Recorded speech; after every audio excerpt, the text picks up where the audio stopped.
Olá, veja os destaques de hoje do portal da Assembleia. As regras e os prazos que devem ser cumpridos por candidatos e eleitores na última semana da votação. O número de candidatos que se autodeclararam pretos e pardos superaram pela primeira vez o número de brancos nas eleições. Dia Nacional do Surdo chama a atenção para a luta por inclusão da comunidade surda no Brasil.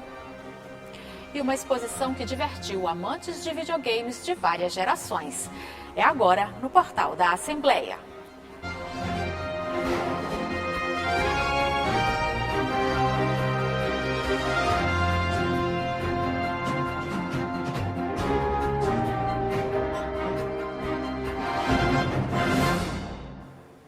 No próximo domingo, os eleitores vão às urnas para escolher seus representantes do Legislativo e Executivo Federal e Estadual.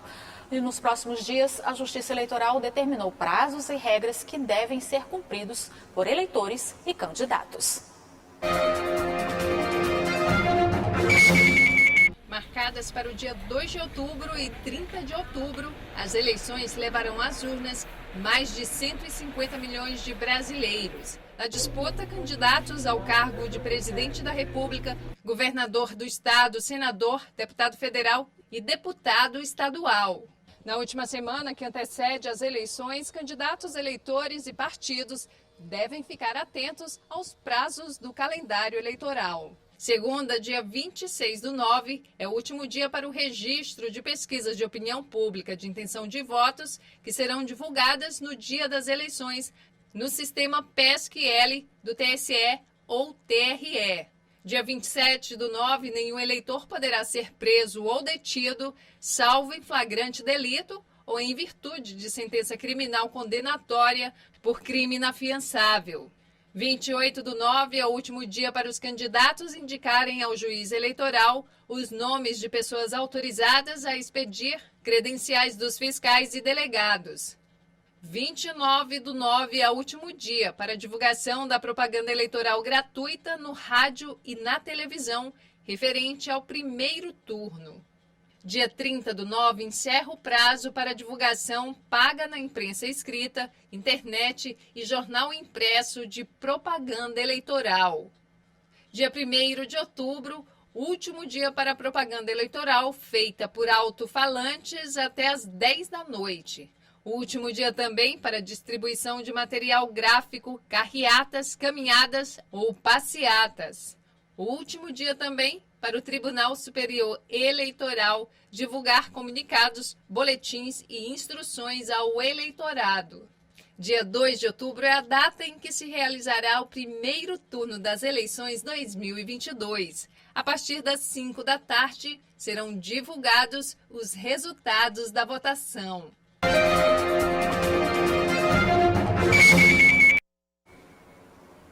Dados oficiais apontam que desde 2002 as eleições gerais não registram uma participação feminina tão expressiva, seja em números absolutos, com mais de 9 mil candidatas, ou em proporção do total, com cerca de 33% das candidatas aptas sendo de mulheres. Em 2018, por exemplo, quando já valia a imposição aos partidos de pelo menos 30% de candidaturas femininas, as mulheres representavam 31% dos candidatos aptos a receber voto. Em 2014, essa proporção foi de 28%. E de acordo com os dados registrados na Justiça Eleitoral, o número de candidatos que se autodeclararam negros ou pardos também cresceu em comparação às eleições passadas. O número de candidaturas de pretos e pardos possibilita maior representatividade, porém não é a quantidade suficiente para alcançar a igualdade na corrida por uma vaga em cargos públicos do Executivo e Legislativo. Um levantamento da Justiça Eleitoral revelou que o número de candidatos que se autodeclaram pretos ou pardos aumentou no país e pela primeira vez supera o número de candidatos brancos. Dos 28 mil brasileiros que participam da disputa aos cargos de presidente, governador, senador, deputados federais e estaduais, pretos e pardos são quase 50% dos inscritos nas eleições 2022.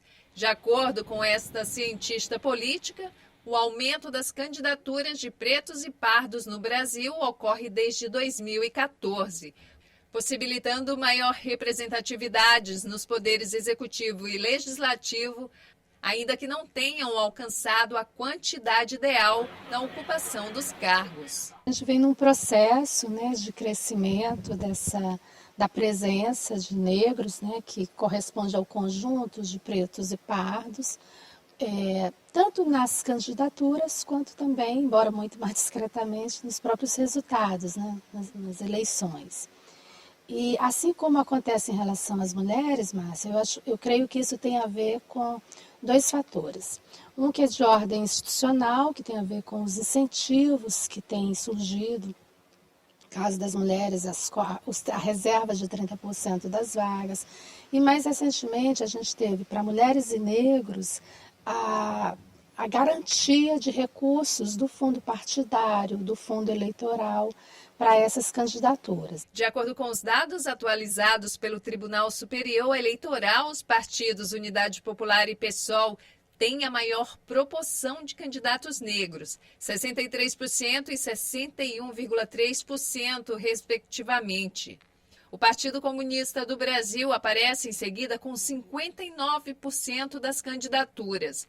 Nas assembleias legislativas, candidaturas negras são 51,6% das pretendentes às vagas. 31,3% concorrem a uma vaga no Senado e 38,6% de candidaturas negras participam da disputa aos governos estaduais. Já vem acontecendo, não é nesta eleição, de repente cresceu muito, é um processo e que tem tido avanços, mas é sempre bom a gente lembrar que ainda há muita subrepresentação desses segmentos, nessas instâncias de poder e de governo, porque negros e mulheres, nós sabemos, são a maioria da população, são a maioria do eleitorado e, no entanto, têm uma participação muito pequena, dentro das assembleias, dentro das câmaras de vereadores, no Congresso e nos governos. No Maranhão, o terceiro estado com a maior população negra no país, das 927 inscrições para as eleições 2022, 493 candidaturas se autodeclararam pardas e 149 pretas. São quase 70% do total de candidatos e candidatas aos cargos eletivos. Segundo dados do TSE, considerando apenas as mulheres que se autodeclararam pretas, houve um aumento de 37% no número de candidaturas no Brasil em relação a 2018. Para essa administradora, o aumento no número de candidaturas pretas e pardas no país fortalece as bandeiras de luta contra o racismo e contra a desigualdade social. Conquistas que são buscadas por meio dessa oportunidade de se candidatar e ser eleito, E, o fortalecimento, que os negros terão de ter voz, vez, o seu direito de fala, que a gente sabe que tem as audições das pessoas, dos moradores, que a sociedade civil, mas estando dentro da política e podendo fazer tua vez, e dando oportunidade também para alguns que às vezes não têm muito conhecimento na política. Vai ser uma porta, entendeu? E para mim é uma conquista muito grande.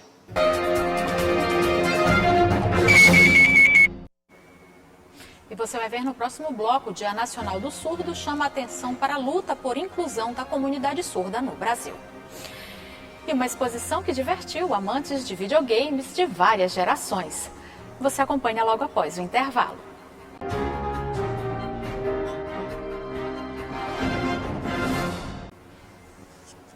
Com o objetivo de comemorar as conquistas obtidas pela comunidade surda ao longo dos anos e de conscientizar as pessoas sobre a necessidade e a importância da acessibilidade, setembro é considerado o mês da visibilidade da comunidade surda brasileira, conhecido como Setembro Azul.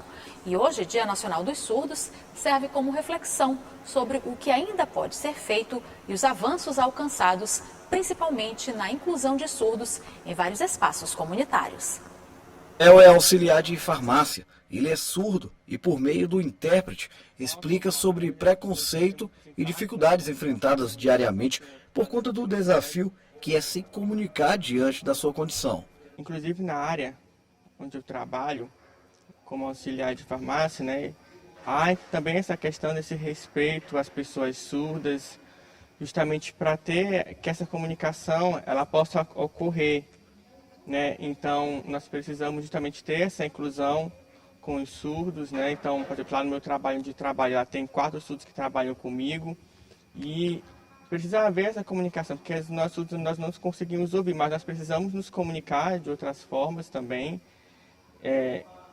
E existem várias possibilidades, várias pessoas que também estão auxiliando também nesse processo, às vezes colocando o nome de algum medicamento no setor onde eu trabalho.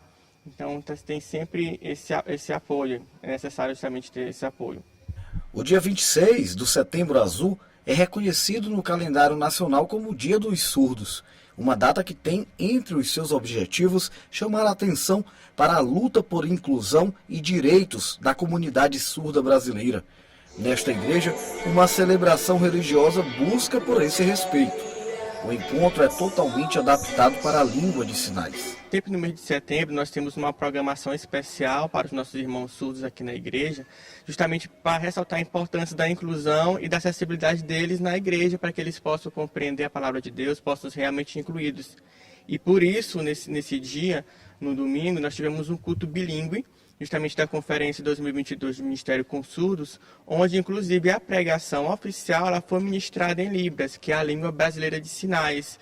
E os intérpretes tiveram justamente a voz, ou seja, nós que somos ouvintes que precisamos dos intérpretes. Os surdos tiveram justamente a ministração diretamente na sua própria língua, que é a língua de sinais. No Brasil, a Lei 10.436 de 2002 é considerada um marco importante para a comunidade, pois reconhece a língua brasileira de sinais como meio legal de comunicação e expressão. Valdério que fala sobre sua relação com a Libras. Eu já trabalho como intérprete na igreja, já tenho aproximadamente 9 anos, também sou professor dessa língua.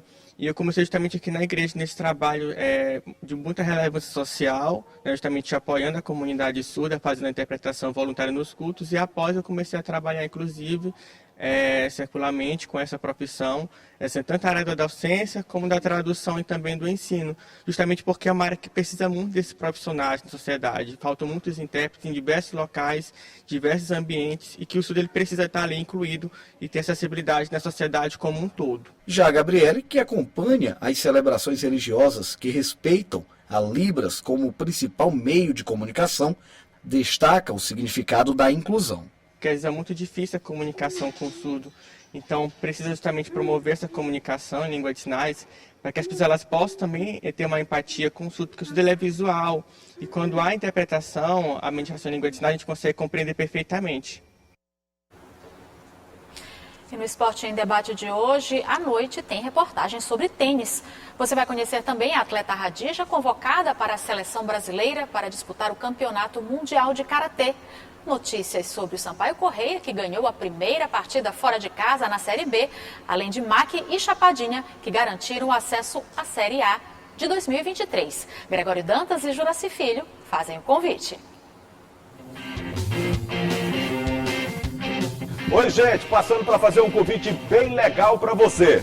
Hoje tem Esporte e Debate na tela da TV Assembleia, canal 9.2, TV Max, canal 17 e também Sky 309.2, com muitos destaques do esporte maranhense, Greg. É verdade, Julinha, hoje a gente vai falar muito sobre tênis, rapaz. A Bruna Lioto voltou. Tá brilhando, né? Isso, voltou do circuito sul-americano de tênis. Também vamos falar sobre karatê, rapaz. A Radija Souza, convocada para a seleção brasileira para disputar o Mundial de Karatê na Eslovênia, rapaz. Os destaques da Série B, volta do Maranhão e Chapadinha, a primeira divisão, e o Sampaio, que ganhou fora de casa. A primeira do Náutico, né, Julinha? Tudo isso e muito mais, a partir das 8 da noite, no Esporte e Debate, aqui na TV Assembleia.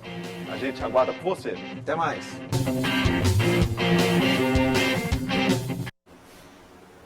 Uma mostra interativa que resgata 48 anos de história dos videogames, com exemplares desde o primeiro, fabricado em 1972, até os mais recentes lançamentos. Assim é o Museu do Videogame Itinerante, que esteve em São Luís e chamou a atenção dos apaixonados pelos jogos de várias gerações. A paixão por jogos passa de geração em geração. É o que prova o Museu do Videogame Itinerante, um dos mais visitados eventos de videogames do Brasil. A mostra interativa, que resgata 48 anos de história dos videogames, reúne mais de 300 consoles, desde o primeiro, fabricado em 1972, até os mais recentes lançamentos, além de sediar torneios de jogos antigos e atuais, encontros de K-pop e concurso de cosplay. O Museu do Videogame a gente está trazendo pela segunda vez, é a segunda edição que o Shopping da Ilha traz. Ele esteve aqui com a gente em 2019, foi um sucesso, o evento de maior público que a gente trouxe. Então a gente trouxe novamente para que o público de São Luís pudesse receber esse evento, que é a maior exposição de games da América Latina. Vitor aproveitou para jogar com o filho e matar a saudade do Mortal Kombat, um jogo que faz parte de uma das mais influentes e bem-sucedidas séries de jogos de luta na história dos videogames. A nostalgia é grande e com o filho melhor ainda.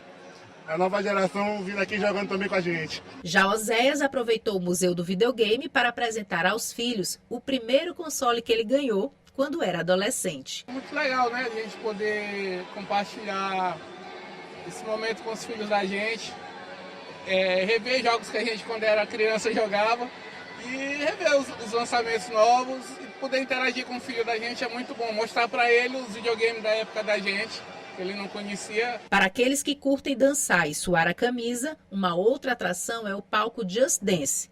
Nele, o jogador é desafiado a imitar os mesmos movimentos de dançarinos profissionais virtuais e, assim, alcançar a melhor pontuação no ranking do evento. O bicampeão mundial de Just Dance, Diego San, conta como se apaixonou pelo jogo. Comecei lá em 2009, quando lançou a primeira edição do Just Dance. Eu comecei a jogar por causa das minhas duas amigas. Elas saíam para as boates, elas dançavam e eu sempre fui aquele garoto paradão que sentava, não dançava nada. E aí elas me deram esse jogo para eu aprender a dançar e sair com elas e dançar com elas na night. O Museu do Videogame Itinerante recebe cerca de 5 milhões de visitantes ao ano. É o primeiro do gênero do país registrado pelo Instituto Brasileiro de Museus. Em 2014, recebeu o prêmio do Ministério da Cultura como o museu mais criativo do Brasil. Em 2016, foi um dos museus brasileiros escolhidos para representar o país no maior encontro de museus do mundo, em Paris.